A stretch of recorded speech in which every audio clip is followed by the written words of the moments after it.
அஜய் வீட்டுக்கு வர்றாரு. கடுப்பாயி அவரோட கோர்ட்டை தூக்கி போடுறாரு சேர்ல. பிளடி ராஸ்கல் அப்படின்னு சொல்றாரு. அப்ப அஞ்சலி கேக்குறாங்க, என்னாச்சு அஜய்?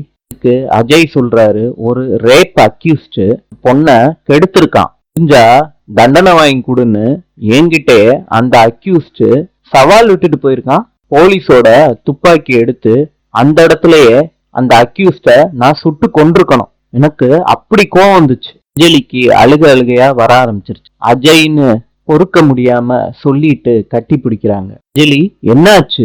நீ எதுக்கு அழுகுறம்மா? நான் சத்தியமா தப்பு பண்ணல. அஞ்சலி, நீ என்ன சொல்றன்னு எனக்கு புரியல, ஆனா பயமா இருக்கு. என்ன நடந்துச்சு சொல்லுமா?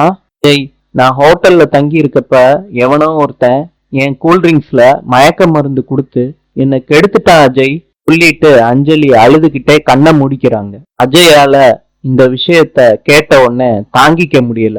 கத்துறாரு, அழுகிறாரு. பொறுக்க முடியாம அஞ்சலிய வந்து கட்டி பிடிச்சுக்கிறாரு. அஞ்சலியும் அழுகுறாங்க, அஜயும் அழுகுறாரு. நாளை சந்திப்போம்.